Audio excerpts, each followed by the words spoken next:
Hey guys, I'm Joe. This is the Rebels Advocate, and today I want to talk to the white people, if that's okay. And if you're not white, you can stay tuned in. It's just this video isn't really aimed at you, I guess. And I apologize for that, but I think you'll see why.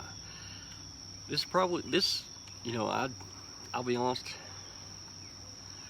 I don't really know where I'm going or how this video is going to go. I feel like it might be one of the hardest I've ever made. But I've said a bunch of times that if I can do anything on this channel, if my videos or anything, I want them to be honest. And mostly honest with myself, when I'm talking. I know I make different videos ranging from funny and sarcastic to, serious or whatever. But sometimes you have to have tough conversations, and I've talked about wanting to have those. And it just so happens that right now, here in 2020, boy, there are some tough conversations being had. And of course, I'm talking about with all these protests going on, with the anger, the frustration going on with the murder of George Floyd, and then we had Ahmaud Arbery, we had Breonna Taylor, and so many more before that we've reached this boiling point, and we've seen these before, but I don't know that it's been a long time since we've seen such a outcry from all across the nation, not just, in one particular city, but this is spreading everywhere, even here in my small town. And there's so much emotion behind it, and I wanted to talk for a minute on it, but I felt like, first of all, when it comes to Black Lives Matter, when it comes to the protests, when it comes to so many of these things, I think if you want to be educated on it and if you want to learn something about it, there are plenty of voices out there that aren't white like mine that you should listen to before listening to me. And so that's why I really ain't going to focus on a whole lot of that. I really ain't going to focus on trying to explain to people why it can be problematic and stupid to say, to every time you hear Black Lives Matter, you have to come back with all lives matter, as if saying Black Lives Matter means black lives are better, or what. It's literally Black Lives Matter. Matter. It's like saying, hey, for a long time, Black lives have not mattered to so many people like us. And they just want to matter. They want to be equal. That's it. It's this counter argument of all lives matter is such an insincere and a lie that, people have to know. The only purpose of it is to undermine and to take away from the Black Lives Movement. But anyway, like I said, I'm not going to focus on that.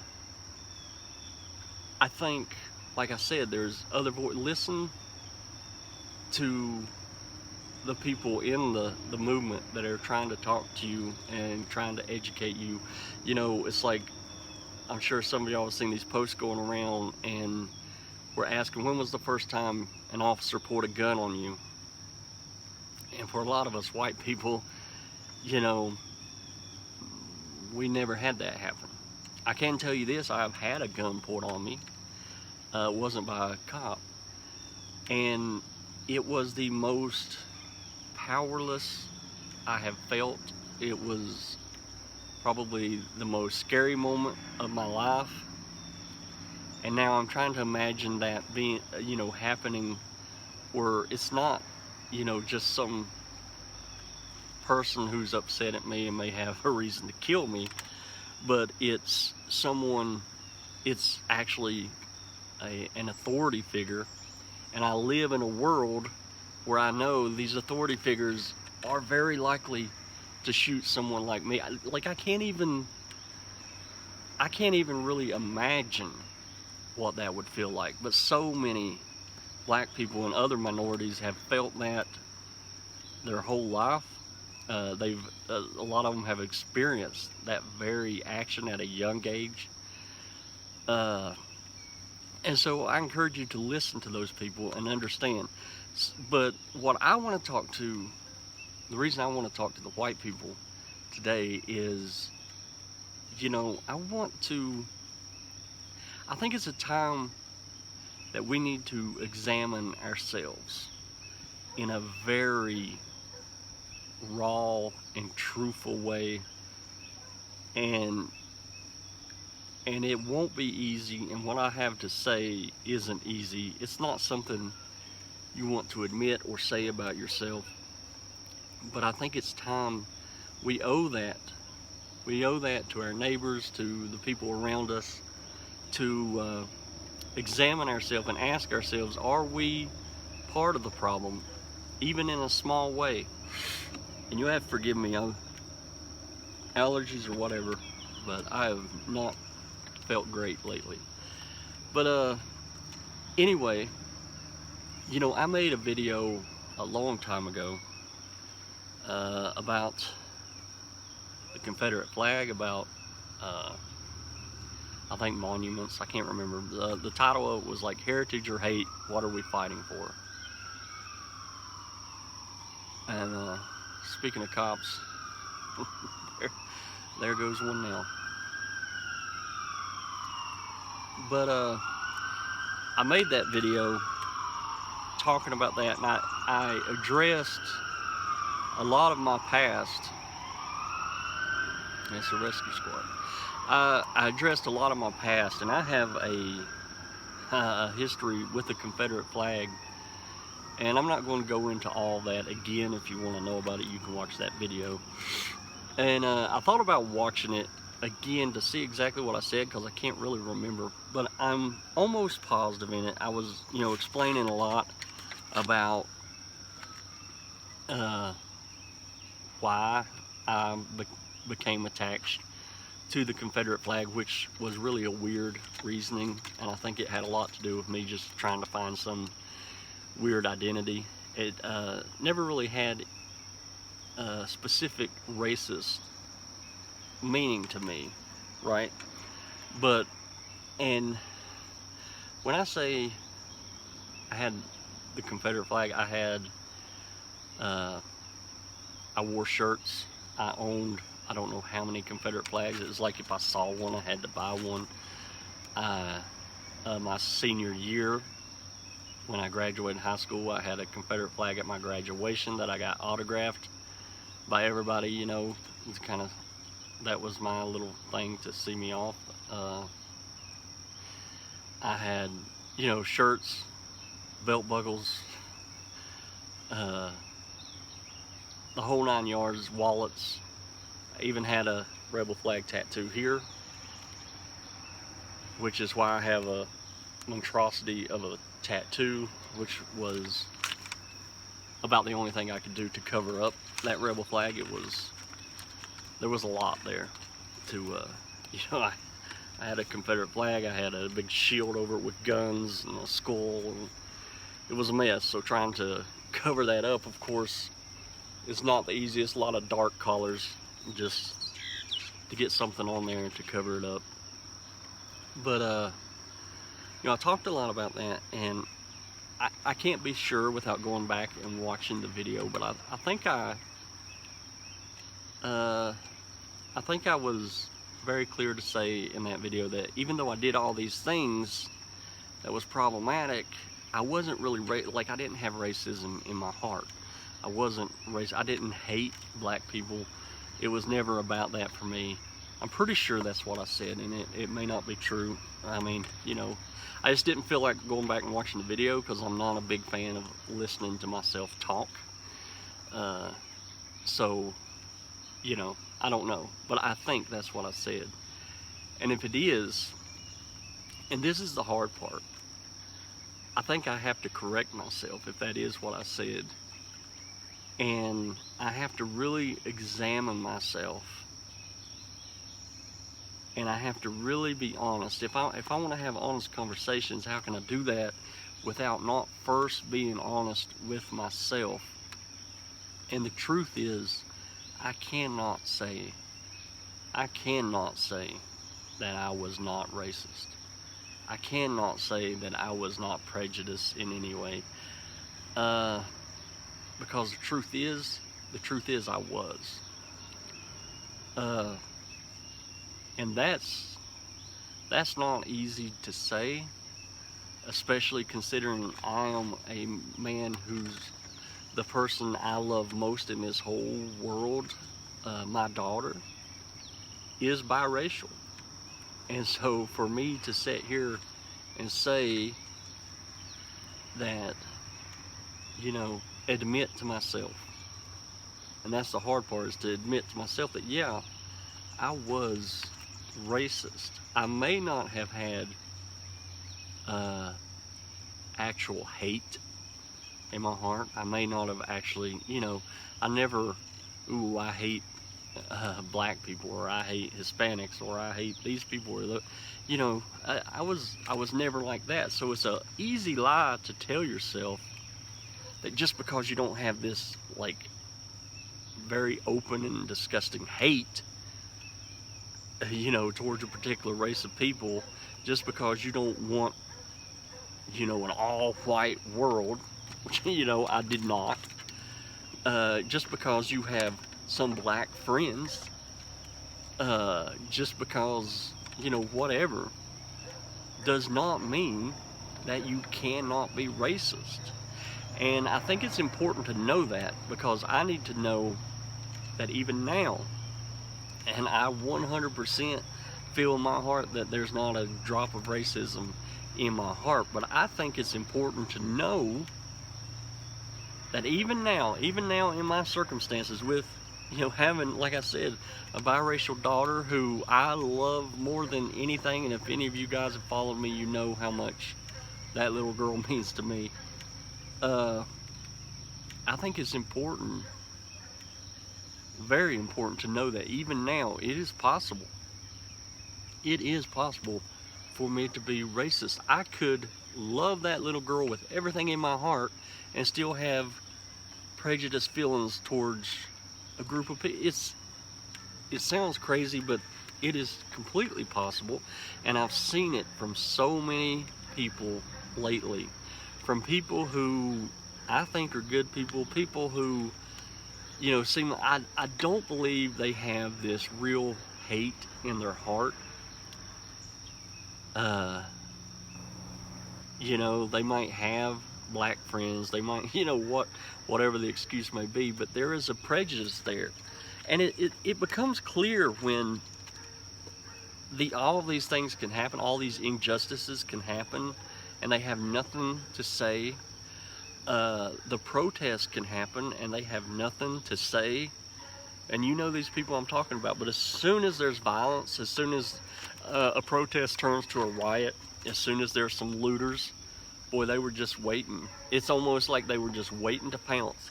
They didn't have anything to say before then, but boy, they got something to say now. And that's not me condoning looting, rioting, and destruction. And we might talk more about that in a minute. But it is me saying it's weird that you had nothing to contribute to the conversation up until now.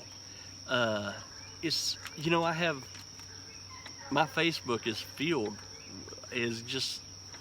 it's not filled with like-minded people, just to be honest, with where I live, the people I know.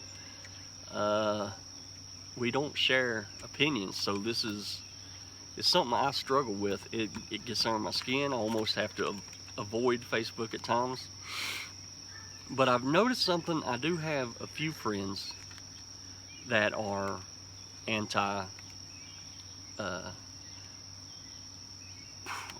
that are kind of go against the flow. A few friends that are more aligned like me, and I couldn't help but notice one in particular. And I think what made me notice it the most is me and him have almost all the same friends. He probably has more friends than I do, but of all my friends, he has just a huge chunk of my friends are his friends. We grew up together, we went to the same school, and but the difference is now we've kind of chose different paths.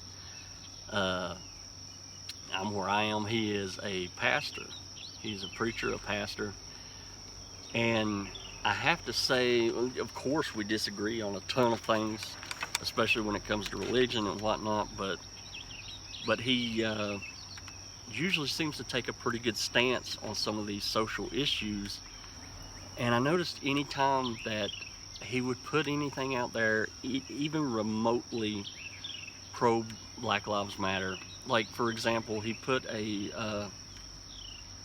made a status about make sure, I can't quote exactly how it was, but basically what he was saying is, and I think a lot of it was in reference, and it might not have been, this is just me guessing, but a ton of people on my friends list were sharing the Candace Owens video. And if you don't know Candace Owens, congratulations, you're one of the lucky ones. But she is a black female who will make some of your most racist uncles look tame. she really is. It is just horrible, some of the stuff that she spouts. But and white people are drawn to that like a bee to honey. I mean, they love it. They're looking for that one black person that shares their same racist ideology, and they're out there. But his post was basically, don't pass up 1,000 other black voices just to find that one that agrees with you. And that is a great post, because I had actually posted something similar before that. I had said white people sharing Candace Owens videos is a lot like an anti-vaxxer who doesn't believe the entire scientific community, but they find that one quack on the fringe that's supposedly a scientist, and they're like, well, this must be, that agrees with them. And they're like, well, this must be true, because they're a scientist. Like, you have to believe them because they're a scientist, even though they passed up every other scientist in the scientific community, thousands and thousands, who they're calling outright liars. But you have to believe this one because they agree with them. And it's a confirmation bias on a whole other level. Like, it's just unbelievable. And this is what white people are doing, like right now, with this whole Black Lives Matter thing. It's like, can we find those few people? Aren't their voices important? Well, ask yourself why you went out of your way to find those voices that agree with you, and why can't you sit down and listen to the majority of those voices? I don't know how many of you know, probably, most of you should know the story of Ruby Bridges. Just an incredible story, and I have to admit something here in talking about this story, because there's a part of this story that I don't know that I didn't know, or if I guess I just didn't know, and it just, I had to know, but it come as such a shock to me. Because the story of Ruby Bridges, as you know, and I'm not going to try to do it justice, but you need to look it up, research it if you don't know. Most of you probably do. But this little girl, who I think was going in the 1st grade, this little beautiful black girl, and she was going to be going to a non-segregated school. And there was such an uproar about it that I think they couldn't even disclose the school she was going to until the day she went, for fear of what would happen. They had to send federal agents to escort her to the school, and there was just rioting, protesting, people just upset immediately the day she went to school. All the parents pulled their children out because they were not going to have their kids be in the same school as this thing. And that thing, this horrible, awful thing, was a little beautiful girl. Imagine that. I can't even, if you're a parent, try to think about it. Try to imagine what that's like. And not only did the parents pull their kids out, but the teachers left. I think all but one teacher left. And for the rest of the year, all but one teacher refused to teach this little girl. And so finally the white kids eventually do come back to school, but the little girl was taught in a classroom by herself for the remainder of the year. The federal agents had to protect her. She could not eat lunch at the school. She had to pack her own lunch because adults threatened to poison her food and they threatened to murder this beautiful little girl. Now that's the story and you can look into it, but here's the part I think that caught me off guard when I was listening to someone retell this story probably a week or so ago. Here's the part that just kind of, I don't know that it surprised me or if it just like stung me, like it was such a realization when they said this little girl that happened to, because you want to think of it being so far in the past. That little girl is 65 years old. 65 years old today. That's the age of my mother. It's right around my mom's age. Now imagine if I knew that was the history of my mom. That adults, and at 65 years old, that means a lot of those adults, even the adults that threatened to kill that little girl, a lot of those people are still alive. And I'm trying to imagine what that would be like if I knew, if that was the history of my mom. And then on top of that, I grew up, being oppressed. And the more you think about that, and the more you try to put yourself in those shoes, and you can never do it justice. You can never fully understand what that's like. It's just impossible. You have to realize that. But the more you try to think about it, the more you try to put yourself in those shoes, I'm gonna be honest with you, the more I understand people busting windows. Again, not condoning it, but I understand it. And let's not forget something with all the violence and rioting that's happening. First of all, the majority of protesters are not doing that. It's not happening. But let's not forget all the violence that's happening from the other end of the cops with innocent bystanders being shot at with paintball guns and rubber bullets, being tear gassed, it being shoved down, hit. I watched a video where a cop literally basically put a baton, forced a black boy, had a boy down and forced his hand over a baton just so he could beat him more. This is going on with people filming. There's a video right here in my own state of they had a protester down, which was a white guy, and the cops are standing behind him with people filming, and there's what looks like they're spitting on him. Now some people say, well, they're not spitting on him, they're spitting beside him. I couldn't tell in the video, but what I can tell you is they were specifically, if they weren't spitting on him, they were trying to make it look like they were. Like they would literally lean over and aim at him and spit. It's just this, all of this is going on, in a time where all eyes are on them and they still don't care. We have such a problem and it needs to be addressed. And let me tell you something, right now is not the time to be talking about, well, I never owned any slaves. You know, I don't know how tone deaf you have to be that person. And all I ask for people to seriously look within yourself, you know, and ask yourself honestly, are you racist? Because like I said, the fact of the matter was, I didn't have hate in my heart, but I realized at a certain point, yeah, I used to tell black jokes. It won't hurt nothing. Nobody, you know, there's no black people around. Just saying it amongst your friends. Yeah, I even pulled out the N-word.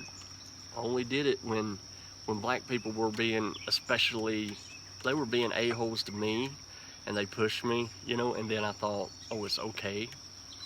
You know, but the truth of the matter is I was holding it in. Like, I had that locked and loaded the whole time. The truth is, I almost wanted them to do something so I could let it out. What's that make me? Doesn't matter what kind of asshole they were being to me. That makes me a racist. It's just true. At one time, if you'd asked me, hey Joe, if you ever have a daughter, how would you feel if she come home with a black boy? I would have probably cringed. Like, yeah. You know, I don't hate them, I just don't think, yeah, I wouldn't have agreed with it. What's that make me? You can use all the excuses and try to hide behind religion or whatever you want for your reasoning. But if you don't believe in equality, if you don't truly believe we're all the same, if you can't understand the systemic racism that has happened for years and years and years and years that has led to the difference between white people and black people, you think there isn't a difference? You want to point to one black person who's ultra successful and say because of that, that means that every black person in America should be able to dig them out of the hole that we put them in?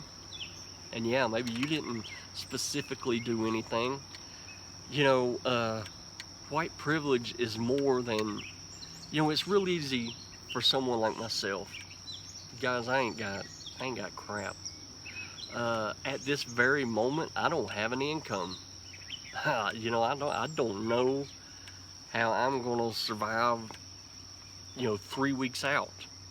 I have no clue what'll happen. I feel like I might be okay for a couple weeks because I just got groceries. But I don't know where the money's coming from. You know, I've been dirt poor my whole life. I've had to work for everything I got. So it's real easy when you live like that, when you're dirt poor. And there is a problem of class in this country, right? There are the haves and the have-nots. So it's real easy when you're one of the have-nots to say, well, you know, I've never had white privilege my whole life. You know, I don't know what that's like. But the thing is even though I've not experienced any of that, I don't have to worry. I'm not worried about going out tomorrow and being shot because I wanted to go to the store and, you know, buy a pop and a candy bar. I don't have to worry about something going horribly wrong, you know. I'm not really worried about my wife going to the store by herself and being harassed just because of the color of her skin.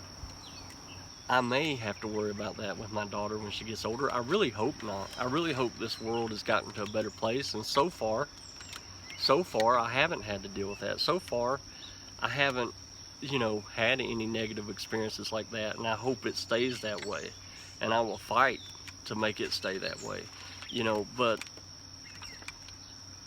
there's so many things like and things that I would never even think about, you know, that I couldn't understand. I can tell you a time when I was a younger man and me and a buddy had been out golfing all day, and we'd drunk a few beers on the golf course, and we'd come home, and where we was golfing was like an hour away. We drove back home. We bought us another 12-pack of beers, or a case, I think a 12-pack of beer, had it shoved in behind the seat of my truck, and we're drinking. And I ran a stop sign, and here come the blue lights, 2 cop cars. And they come and they pulled us over. Well, they get me out, and it wasn't really due to me being drunk, because in all honesty, I wasn't drunk, but I had just played 18 holes of golf, and I have a bad back. I've always had a bad back, and they got me out. I could not perform a sobriety check at all. I could not lift one. I can't stand with one leg up. It's something I can barely do on a good healthy day. But after I've walked 18 holes, I definitely couldn't. And so it led to a breathalyzer, and they of course found the beer in our truck. They and along with not only the 12 pack, but 2 beers that were open, so we had open containers. It's like, well, here we go to jail. And it wasn't long for we kind of talk back and forth. We have a conversation, and they're going back and forth about what to do. And eventually what they did is they got the beer out, set on the tailgate of my truck, and they asked me to pour it out right there, pour all my beer out. And man, I was so relieved, because it looks like, okay, we might be getting out of this. And about that time, a third cop pulls up, because that's kind of how they do in my hometown. Like, I guess there's not always a whole lot going on, so, And so the 2 cops that we've been dealing with were fairly younger guys, and then this third cop pulls up, and man, you ever see somebody and you're just like, oh, this guy's a prick. He was an older guy. He just had that stern cop look about him, like no nonsense kind of guy. And it was just like, man, he walks up right while I'm standing there at the back of my truck pouring beers out with these other 2 cops watching me. And he's like, what's going on here? So the 2 cops explained to him, what they found and what we did and what they're doing. And that older cop stands there and he stares at me, and I'm still pouring a beer. I'm trying to pour the beer as fast as I can, because I'm like, I just want to get this done. I don't want to call. And he looks at the other cops and he's like, man, you can't cut them a break. And I couldn't believe it. You couldn't cut them a break. He caught us running a stop sign and drinking and driving, and his thing was, you can't cut him a break. And the guy's like, I am cutting him a break. I wrote him up for running a stop sign. I'm telling him to pour the beer out and get home. I'm cutting him a big break. And he was cutting me a big break. Now, I don't know those cops personally. I don't know what would have happened had that been a truck with 2 black boys in it instead of me and my buddy. But let's be honest, most of us probably agree that the outcome would not have been the same. I can almost guarantee you the outcome would not have been the same. Can you believe those black boys lied to us, told us they wasn't drinking? We found 12 pack in the back. What else they hiding? Who knows what level it could have escalated to. And that alone in of itself is white privilege. I've been in a lot of similar situations like that. That's not my only one where I've walked away with, they could have threw me in jail, and somehow, after all the crap I've done as a young man, I've never gone to jail, not once. I don't know how. But I think back over everything I did. What if I'd been black? Think about that. Some of the situations you've been in. What if I'd been black? I guarantee you I would have done a lot of jail time. I guarantee it. Who knows? Maybe even prison time. It's just hard to say. Or I might be dead. I might be dead. And so I think a lot of times white people like to talk out their butts and talk about things that they don't understand, and there's no way we can understand. Don't pretend like you do. Don't think just because you didn't personally own slaves, or you didn't do this or you didn't do that, that you aren't still, if that's all you're focused on and you're not focusing on how can we help these people, be better? How can we try to elevate them past these years of systemic racism and make sure that they are equal to us, make sure that black lives do matter? If that's not your concern, then you are part of the problem. Just point blank. And that can make you mad. I realize this video might cost me, some subscribers. It definitely won't make me popular. But I don't give a shit. That's not the reason I do these. And I want to be honest. And I just tell you point blank, it's not. It wasn't easy for me to come out here and say the things I did about myself. But I want you to know, this isn't, I don't want to be that guy behind a camera driving down the road just be like, these people, pointing the finger at everybody else and not being honest about myself. And so I can't talk to you about these things unless I'm honest about my past and about who I am, who I was.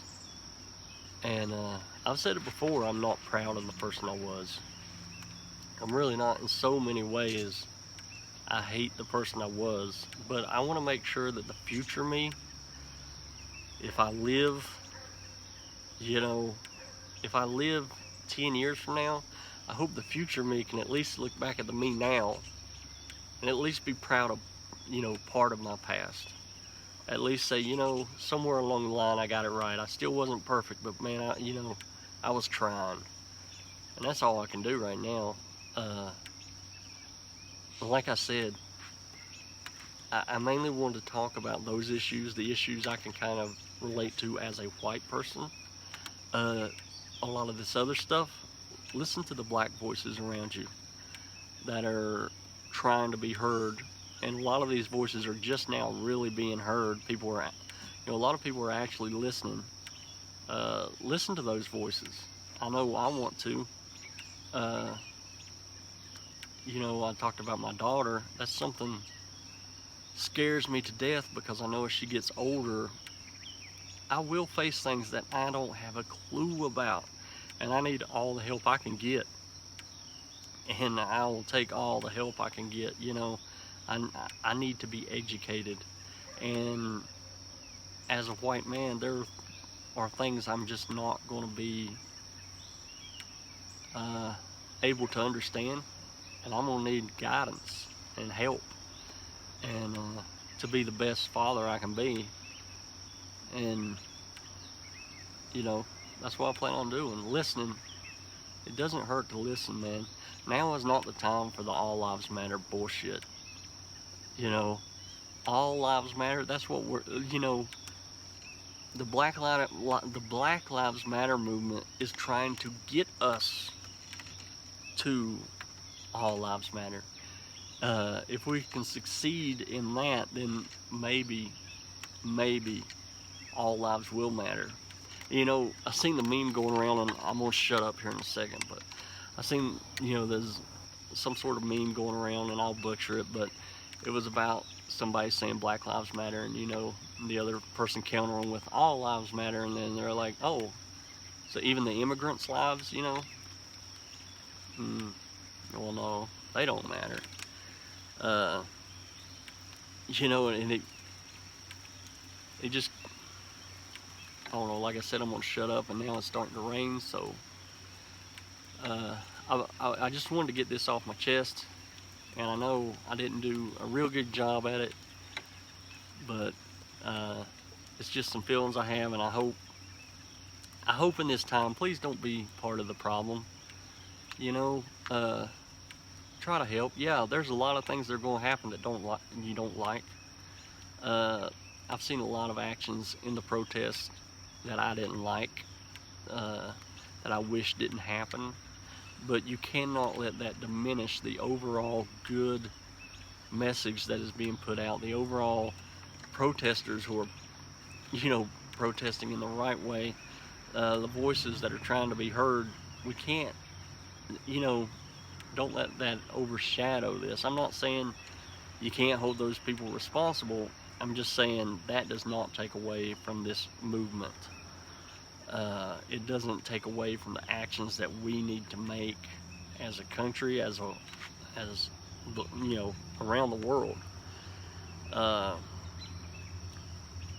And that's all I want to talk about, and I appreciate it so much.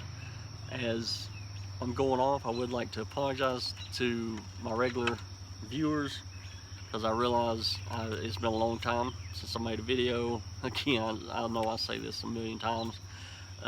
Specifically to the Lux, I know I talked to you via email, and I told you, what, I don't know, a couple weeks ago that I had a video ready to drop.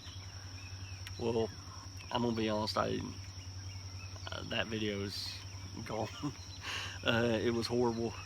It's just, I don't know, I haven't been in the best place lately.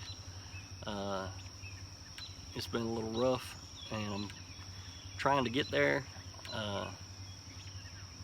And so I'll keep you updated. I'm trying to think of ways to keep me more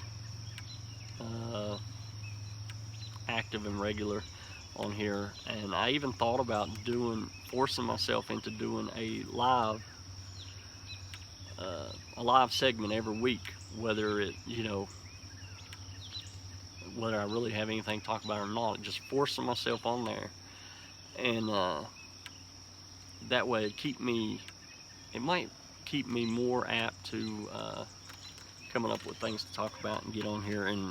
And I need to stay motivated, because that's my problem. As most of y'all know, I'm dealing with a lot of mental health issues, and so I need things. I need goals. I need things to motivate me and get me moving, and get me feeling better. To be honest, mental health is rough, period. But then when you're dealing with it during a pandemic, and then during everything that's going on now, it's just, and then seeing all the resistance to it is just so frustrating, because like I said, I think for once, there was you felt like this is one time we can all unite behind a good cause, and it just seems like so many people now are still wanting to take away from it, and will use whatever excuse they can find. But I do appreciate you guys watching, and even though I've been absent so much, I'll try to get more regular, be on here more. Like, comment, subscribe, share this video if you think it'll help anybody you know. But I love you guys, and we'll talk soon.